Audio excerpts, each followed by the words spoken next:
Janasena BJP పొత్తులపై BJP రాష్ట్ర కార్యదర్శి మాధవ్ కుమార్ కీలక వ్యాఖ్యలు చేశారు. ఏపీలో రాజకీయ పరిస్థితులపై చర్చించామని తెలిపారు. తమ సూచనలు సలహాలను అడిగి తెలుసుకున్నారని స్పష్టం చేశారు. ఎన్నికల దృష్ట్యా తీసుకోవాల్సిన నిర్ణయాలపై చర్చించామని పేర్కొన్నారు. 175 నియోజకవర్గాల్లో ఎన్నికల్లో ఇచ్చిన హామీలు అమలు చేయని పరిస్థితిపై పోరాటం చేయాలని నిర్ణయించామని పేర్కొన్నారు. షర్మిల కాంగ్రెస్లో చేరినంత మాత్రాన మాకు ఎలాంటి ఇబ్బంది లేదన్నారు. రానున్న ఎన్నికల్లో వైసీపీని గద్దె దించేందుకు తామంతా కృషి చేస్తామంటున్న మాధవ్తో మా ప్రతినిధి లిఖిత ఫేస్ టు ఫేస్.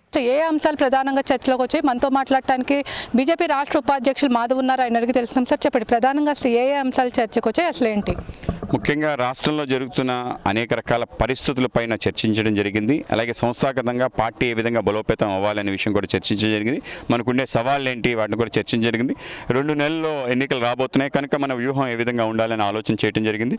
అందరూ కూడా దీనిలో ఉత్సాహంగా పాల్గొనడం జరిగింది. అందరికీ మంచి మార్గదర్శనం జరిగింది. రాబో కాలంలో రాష్ట్రంలో 175 నియోజకవర్గాలు, 25 పార్లమెంట్లో ఏ విధమైన ఆలోచనతో ముందుకెళ్లాలని చెప్పి ఆలోచనలో 5 క్లస్టర్స్ ఏర్పాటు చేసి ప్రతి క్లస్టర్లో కూడా అమిత్ షా గారు, రాజ్నాథ్ సింగ్, జేపీ నడ్డా గారి పర్యటన ఖరారయ్యాయి. ఆ పర్యటన సందర్భంగా బహిరంగ సభలు, కార్యకర్తల సభలు నిర్వహించుకోవడం జరుగుతుంది. ఆ విధంగా రాష్ట్రంలో ఒక ప్రబలమైన శక్తిగా భారతీయ జనతా పార్టీ ఎదగడానికి కావాల్సిన భూమికనంతా కూడా నిర్వహించుకోవడం జరిగింది. పొత్తుల విషయం కేంద్ర పార్టీకి మేము వదిలేయడం జరిగింది. కేంద్రం ఏ విధంగా నిర్ణయం తీసుకుంటుందో ఆ విధంగా ముందుకెళ్లాలనుకున్నాం. అంతవరకు రాష్ట్రంలో 175 నియోజకవర్గాల్లో ఏ విధంగా పార్టీ బలోపేతం ఇవ్వాలి, అసెంబ్లీ కన్వీనర్స్, ఇన్ఛార్జెస్ వాటిని ఫైనల్ చేసుకొని పెద్ద ఎత్తున కార్యక్రమాలు అసెంబ్లీ వారీగా చేయాలి అని చెప్పి మేము అనుకోవడం జరిగింది. ఆ విధంగానే ముందుకెళ్తాం. సార్, ఇవాళ కాంగ్రెస్లో షర్మిల చేరారు. ఒక సెక్యులర్ పార్టీ వల్ల జరుగుతున్న బీజేపీ వల్ల ఇలా అల్లర్లు జరుగుతున్నాయని కూడా ఒక కీలక వ్యాఖ్య చేశారు. దీన్ని మీరు ఎలా చూస్తారంటే బీజేపీ తరఫున? షర్మిల గారు ఆంధ్రప్రదేశ్ సంబంధించిన వ్యక్తిగా వెళ్ళి తెలంగాణలో ఒక దుకాణం పెట్టింది. ఆ దుకాణం పూర్తిగా ఎటువంటి పోరాటం చేయకుండా మూసేయటం జరిగింది. ఏ విధంగా లాలూచి పడి ఈరోజు అక్కడ నీ దుకాణాన్ని మూసామని ప్రశ్నిస్తున్నాం. కాంగ్రెస్ పార్టీలో వారు చేరుతూ ఏవైతే అవాక్కులు చవాకులు పలికావో దానికి అర్థం తెలుసా అని చెప్పి మేము షర్మిల గారిని అడుగుతున్నాం. ఈ దేశంలో మత ఘర్షణలు సుమారు 200 పైగా చరిత్రలో కాంగ్రెస్ పార్టీ దానికి ముఖ్యమైన కారణం. ముఖ్యంగా సిక్కులు ఊచకోత 1984లో జరిగిన ఊచకోత కారణం రాజీవ్ గాంధీ కాంగ్రెస్ పార్టీ కాదా అని చెప్పి అడుగుతున్నాం. మీ నాన్నగారు రాజశేఖర రెడ్డి గారి హయాంలో హైదరాబాద్లో జరిగిన ఘర్షణలు కారణం కాదా అని అడుగుతున్నాం. కాంగ్రెస్ పార్టీ ఏ రాష్ట్రాల్లో అయితే ప్రభుత్వంలో ఉందో ఆ రాష్ట్రాల్లో అనేక మత ఘర్షణలు జరిగాయి. ఇవాళ మత ఘర్షణలకు కారణం భారతీయ జనతా పార్టీని ఏ విధంగా అంటాం? మణిపూర్లో జరిగిన ఘటన 2 తెగల మధ్య జరిగిన ఘటన తప్ప అది మత ఘర్షణ కాదనే విషయాన్ని తెలుసుకో. అది కూడా చిన్న సంఘటన. ఇవాళ దాన్ని పూర్తిగా పరిసమాప్తం చేయడం జరిగింది. ఇవాళ సెక్యులర్ అనే మాట ఏ విధంగా మాట్లాడతామని నేను అడుగుతున్నాను.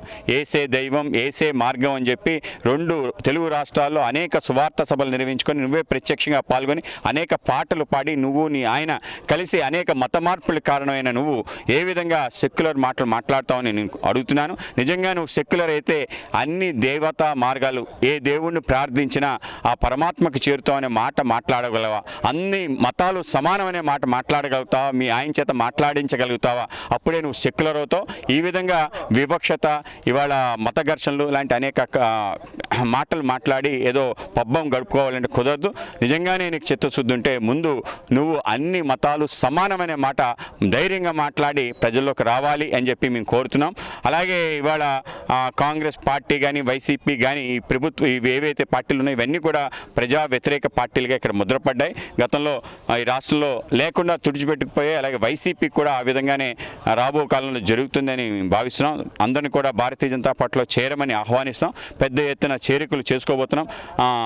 వైసీపీ కానీ టీడీపీ కానీ ఎవరైతే అనేక మంది నాయకులను భారతీయ జనతా పార్టీలో రావాలని చెప్పి, ఎవరైతే స్వచ్ఛమైన రాజకీయాలు చేయాలనుకుంటున్నారో వాళ్ళు కూడా భారతీయ జనతా రావాలని చెప్పి మేము ఆహ్వానిస్తున్నాం. సరే, ఎక్కడైతే యువగలం పాదయాత్ర ఉందో ఇప్పటికే జనసేన అధినేత పవన్ కళ్యాణ్ ఒక అమిత్ షాని కలిశాక నేను వెళ్ళి చంద్రబాబుతో పొత్తులపై మాట్లాడానని కూడా యువగలం పాదయాత్ర సభలో ఒక కీలక ప్రకటన చేశారు. దీన్ని మీరు ఎలా చూస్తారు? అంటే జనసేన సంబంధించి పవన్ కళ్యాణ్ గారు ఆయన అభిప్రాయం చెప్పడం జరిగింది. భారతీయ జనతా పార్టీ మాత్రం కేంద్ర పార్టీ ఏ నిర్ణయం తీసుకుంటుందో దాని ఆధారంగానే ముందుకెళ్తాం. అలాగే తెలుగుదేశం పార్టీ కూడా అటువంటి అభిప్రాయం ఎక్కడ వ్యక్తపరచలేదు. కనుక ఒకవేళ నిజంగా వాళ్ళు వ్యక్తపరిచి పైకి వెళ్ళి మాట్లాడితే వాళ్ళ ఇష్టం. ఆ విధంగా దానిపైన మేము ఎటువంటి కామెంట్ చేయం. కానీ భారతీయ జనతా పార్టీ కేంద్ర పార్టీ ఏ నిర్ణయం తీసుకుంటుందో దాని ఆధారంగానే మేము ముందుకెళ్తాం. సార్, మొదటి సభ ఎక్కడ ఉండబోతుంది? బీజేపీ ఇప్పుడు పదాధికారుల సమావేశంలో ఎక్కడ ఉండబోతుంది? దానికి ఏమైనా కేంద్ర నాయకులు ఏమైనా హాజరు కాబోతున్నారా? రేపు విజయవాడలో దళిత ఆత్మగౌరవ సభ జరుగుతుంది. దీనికి కేంద్ర మంత్రివర్యులు నారాయణ స్వామి గారు రాబోతున్నారు. లాల్ సింగ్ చడ్డా గారు మా యొక్క ఎస్సీ మోర్చా జాతీయ అధ్యక్షులు రాబోతున్నారు. గొప్ప బహిరంగ సభ రేపు విజయవాడలో జరగబోతుంది. ఎల్లుండి విశాఖపట్నంలో బీసీ జన చైతన్య సభ జరగబోతుంది. దానికి డాక్టర్ కె లక్ష్మణ్ గారు మా రాజ్యసభ సభ్యులు, పార్లమెంట్ బోర్డు మెంబర్, జాతీయ అధ్యక్షులు ఓబీసీ మోర్చా ఆయన రాబోతున్నారు. అలాగే కేంద్ర మంత్రివర్యులు రాబోతున్నారు. అనేక మంది బీసీ నాయకులు భారతీయ జనతా పార్టీలో చేరబోతున్నారు. ఇది విశాఖపట్నంలో ఉండబోతుంది.